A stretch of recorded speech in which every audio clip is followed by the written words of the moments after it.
Nouveau récap pour ce trade là.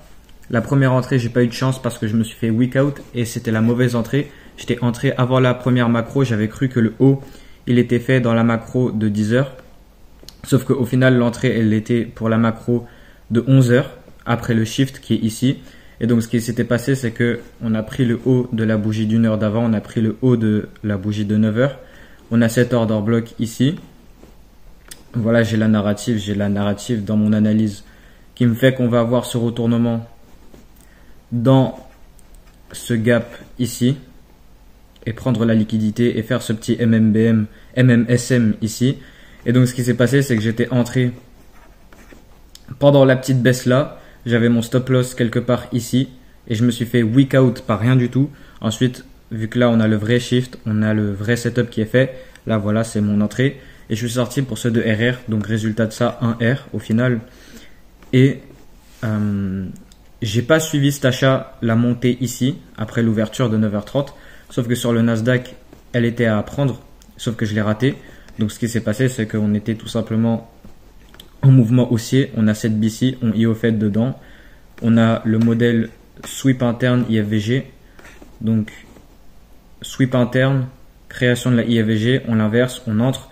Ici, par contre, ce reculage, il est pas très fou. En plus, on a la SMT avec le S&P 500. Donc là, on a ce haut qui est plus haut que le haut d'avant, alors que là, non.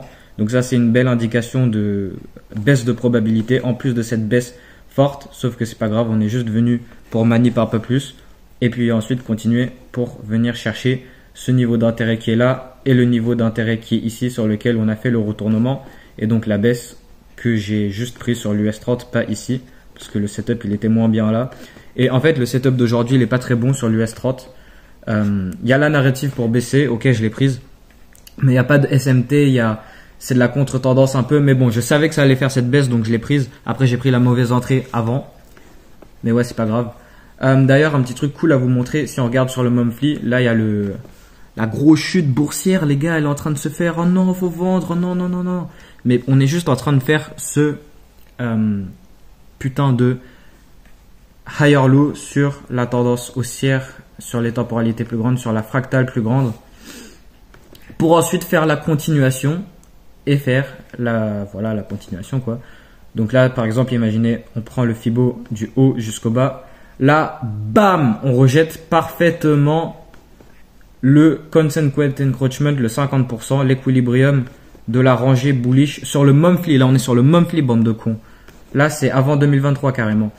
Donc là, c'est juste un retracement, higher low, pour ensuite faire la continuation, le market maker buy model interne, forcément sur le weekly daily, et tout est fractal, tout est connecté, forcément. On a aussi le ancien point de structure, cette RB inversée. On a aussi, donc là, c'est de la sauce, là, je suis en train de vous montrer, rien à voir avec le trade du jour. Mais là, on a donc le couplage avec cette BC là en weekly, donc ce point de structure, cet ancien niveau de résistance, bien sûr, elle se fait réutiliser en tant que support puisque on a une BC qui la traverse, donc ça crée cet effet de support et de résistance qu'on apprend dans les bases. Et puis ensuite, on a de la RB, on a tout pour rejeter. Donc là, actuellement, on est en train de faire ce rejet et il y a des grandes chances que ça soit le point bas pour ensuite faire les nouveaux higher high historiques du Nasdaq et des autres indices boursiers américains. Donc voilà, cette grosse chute, il y a tous les bordels à l'US, là, il y a tout le monde qui est en train de chialer. Et c'est pareil pour toutes les cryptos, pour le Bitcoin, tout ça, moi je prévois le point bas qui se fasse. Mais voilà, juste petite sauce, petite explication de billets, de petits trucs que voilà, je vais expliquer à part de mon récap de trade.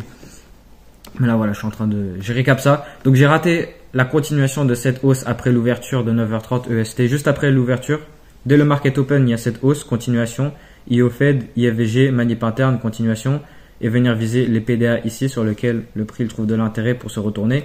Et ensuite sur l'US 30, vu que le setup il n'était pas assez bon, ici on n'a pas interné dans la M15 ici, plus la sell side ici, et on n'a pas eu de bons trucs ici. Donc là, cet achat, il n'était pas très bien à prendre, mais là, voilà. On a aussi, donc, forcément, le cycle de 90 minutes de 8h30 à 10h, si on prend la bougie,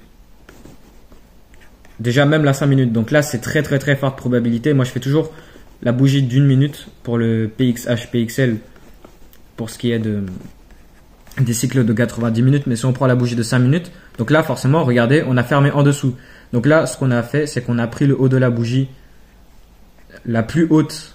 Voilà, on a pris la bougie de... Putain, enfin, vous avez capté le délire. Ok, c'est dans ma tête, mais j'arrive pas à vous le transmettre à l'oral. Ok. On a pris le haut de la bougie qui a créé le haut du cycle de 8h30 à 10h. Puis ensuite, on a procédé à fermer en dessous, voulant dire que maintenant, on est censé se diriger vers le bas de 8h30 à 10h qui est donc forcément là et en fait, on l'a pris. Donc voilà. Là, en fait, on a un très bel exemple de PCH vers le PCL plus Market Maker Sell Model. Shift, on entre et continuation. Donc là, il continue, mais je m'arrête là pour un de RR déjà pour récup. Donc l'autre, j'ai vraiment pas eu de chance. J'étais entré sur la baisse ici, le stop loss il était juste au-dessus du haut qui est là, et là, bam, on liquide, on inverse la BC qui est là. Là, on revient, on reteste, on inverse les signes en avance, puis le vrai signe, là, la vraie signature, fermeture en dessous du PCH et continuation. Donc voilà la fin de ce récap. Je vais rien faire d'autre aujourd'hui, même s'il peut y avoir d'autres opportunités. Donc un peu le seum d'avoir raté la montée sur le Nasdaq, là, ce petit 2 RR à prendre ici. Mais voilà. Ouais, allez, salut et rejoignez mon putain de Telegram.